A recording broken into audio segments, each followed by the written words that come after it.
Saya bacakan Mazmur 32, saudaraku. Dari Daud, nyanyian pengajaran. Berbahagialah orang yang diampuni pelanggarannya, yang dosanya ditutupi. Berbahagialah manusia yang kesalahannya tidak diperhitungkan Tuhan dan yang tidak berjiwa penipu. Dengan kata lain, yang jujur. Ayat 3 dan 4. Selama aku berdiam diri, selama aku tidak mengaku dosa, selama aku tetap diam, tulang-tulangku menjadi lesu karena aku mengeluh sepanjang hari. Sebab siang malam tanganmu menekan aku dengan berat, sumsumku menjadi kering seperti oleh teriknya musim panas. Lalu ayat 5 dia berkata, dosaku kuberitahukan kepadamu, kesalahanku tidak kusembunyikan. Aku berkata, aku akan mengaku kepada Tuhan pelanggaran-pelanggaranku, dan Engkau mengampuni kesalahan karena dosaku. Apa maksud ayat ini? Selama kita tidak jujur pada Roh Kudus, kepada Tuhan, kita yang menderita. Bukan Tuhan tidak tahu dosa kita. Tuhan tahu pikiran kita dari jauh. Pemazmur berkata, Engkau tahu, Kau menyelidiki batinku. Tuhan tahu kalau kita berpikiran kotor. Tuhan tahu kalau kita berpikiran jahat. Tapi kalau kita pura-pura saja, kita melayani saja, atau apalah, kita diam-diamkan, kita yang menderita. Badan kita pun ikut menanggungnya.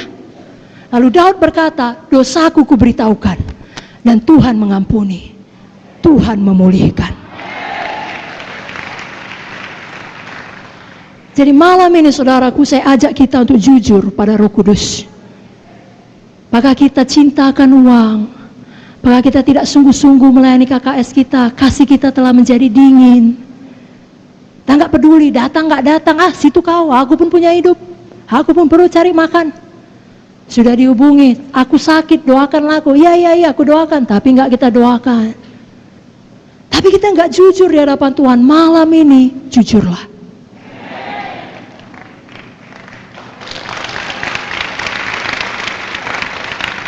Akui semuanya di hadapan Tuhan. Tuhan tahu. Selama ini pun Tuhan tahu.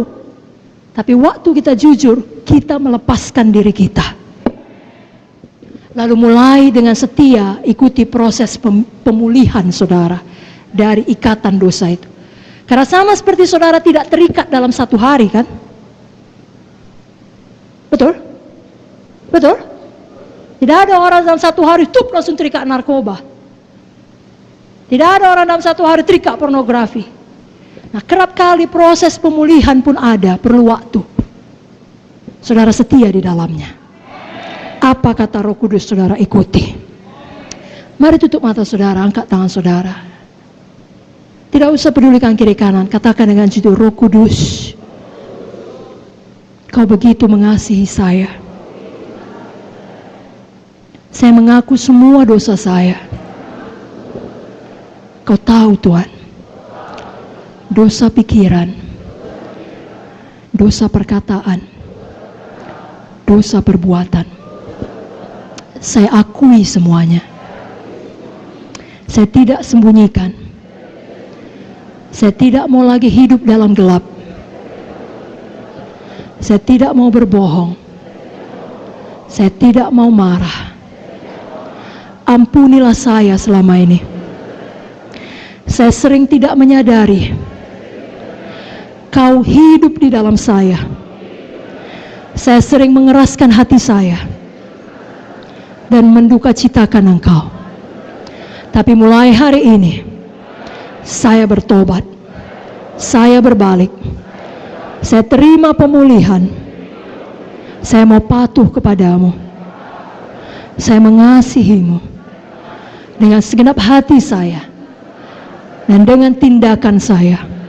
Mulai malam ini saya alami kebangunan rohani di dalam nama Yesus. Dan semua kita berkata, berikan tepuk tangan bagi Yesus. Baik, itu poin yang pertama, Roh Kudus seorang pribadi. Jangan kita duka citakan. Poin yang kedua, Roh Kudus itu adalah Tuhan sendiri. Roh Kudus adalah Tritunggal. Sama seperti Allah Bapa dan Allah Anak, Tuhan Yesus. Roh Kudus tidak lebih rendah kedudukannya dibandingkan Bapa ataupun Tuhan Yesus. Sama. 3 dalam 1, 1 dalam 3. Saya bacakan satu ayat saja. Kisah 5 ayat 3-4 mengenai Ananias yang mendustai Roh Kudus. Apa kata firman dalam Kisah 5 ayat 3-4? Tetapi Petrus berkata, Ananias, mengapa hatimu dikuasai iblis sehingga engkau mendustai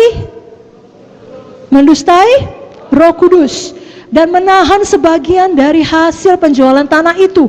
Selama tanah itu tidak dijual, bukankah itu tetap kepunyaanmu? Dan setelah dijual, bukankah hasilnya itu tetap dalam kuasamu? Mengapa engkau merencanakan perbuatan itu dalam hatimu? Engkau bukan mendustai manusia, tetapi mendustai Allah. Ananias mendustai Roh Kudus sama Ananias mendustai Allah. Jadi jangan ada persepsi yang salah dalam pemikiran kita bahwasanya Roh Kudus itu ya lebih rendah sedikit dari Bapa atau dari Tuhan Yesus. Tidak, mereka adalah satu. Dan mereka adalah satu. Roh Kudus sekarang ada di dunia ini, di dalam hati kita. Dan firman Allah menyatakan roh yang ada di dalam kita lebih besar dari semua roh yang ada di dalam dunia ini. Saudara tidak perlu takut, amin. Yang ketiga, Roh Kudus adalah penolong kita, Parakletos. Yohanes 14 ayat 16-17. Roh Kudus adalah penolong. Mari kita baca sama-sama. Bapak Ibu Saudara siap? Yohanes 14 ayat 16-17. 1, 2, 3 ayat. Aku akan minta kepada Bapa dan ia akan memberikan kepadamu seorang penolong yang lain supaya ia menyertai kamu selama-lamanya, yaitu Roh kebenaran. Dunia tidak dapat menerima dia, sebab dunia tidak melihat dia dan tidak mengenal dia.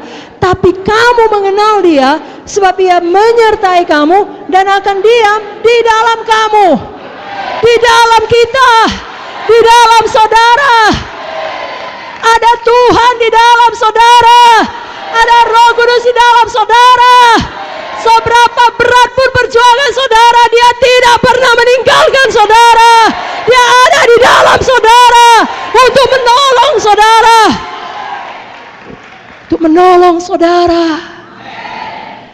Sebabnya kalau dia bicara kita dengarkan. Karena maksudnya hanya untuk menolong saudara. Kalau ada orang mau menolong kita, kita terima saudaraku. Amin.